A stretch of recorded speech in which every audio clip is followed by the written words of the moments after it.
குறிப்பாக இந்த வீடியோ பொதுமக்களுக்கு ஒரு அவேர்னஸ், ஒரு உஷார் க்ரியேட் பண்ணுறதுக்கு தான் இந்த வீடியோ. பொதுமக்களே ரொம்ப உஷாராக இருங்க.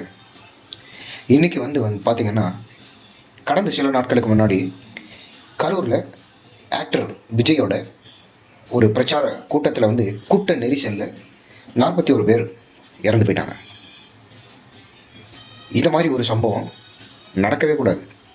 ஏன்னா போன உயிர்கள் எல்லாமே பார்த்திங்கன்னா அப்பாவி பொதுமக்களுடைய உயிர்கள், கெட்டவங்களுடைய ஒரு ரவுடிகளுடைய அராஜகம், அடாவடித்தனம், இந்த மாதிரியான பண்ணுறவங்களுடைய உயிர்கள் கிடையாது.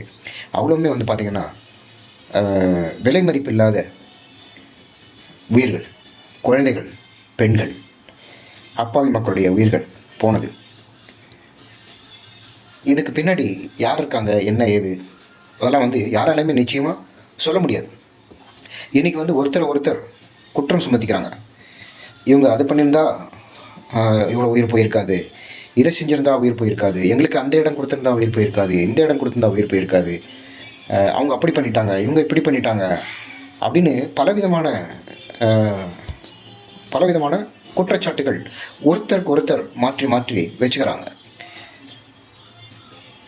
அப்படி இருக்கும்போது பார்த்திங்கன்னா போன உயிர்கள் எல்லாமே பார்த்திங்கன்னா ஒரு பெரிய ஒரு கோடீஸ்வரனோட உயிரோ இல்லை, அப்பாவி அன்றாடம் காட்சிகளோட உயிர்கள், அன்னன்னைக்கு வேலை பார்த்து சம்பாதிச்சு குடும்பத்தை நடத்தக்கூடியவங்க, கஷ்டப்பட்டு வேலை செய்கிறவங்க, அந்த மாதிரியானவங்க இந்த இதில் செத்து போயிருக்கிறவங்க. அப்படி இருக்கும்போது பொதுமக்கள் தான் பார்த்திங்கன்னா ரொம்ப உஷாராக இருக்கணும். இன்றைக்கி நம்ம நிறைய சினிமாக்கள்லாம் இன்றைக்கும் பார்க்குறோம், பழைய சினிமாக்களையும் நம்ம பார்த்துருக்கோம். என்ன மாதிரினா சீப் பாலிட்டிக்ஸ், கீழ்த்தரமான அரசியல். அப்படி செய்து எப்படியாவது ஆட்சியை பிடிக்கணும் அப்படின்னு நம்ம சினிமாவில் பார்த்திங்கன்னா நிறைய பேர் பண்ணக்கூடிய இதெல்லாம் பார்த்துருவோம்.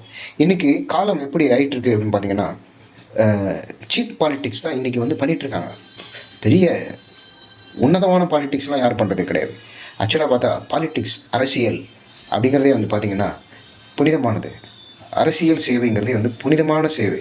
அந்த புனிதமான சேவை, அதுக்கு அர்த்தம் கொடுத்த ஒரே ஆள் யார் அப்படின்னு பார்த்திங்கன்னா காமராஜர் ஒருத்தர் தான்.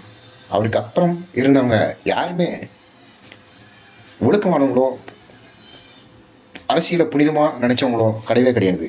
காமராஜரை தவிர வேறு ஒருத்தரும்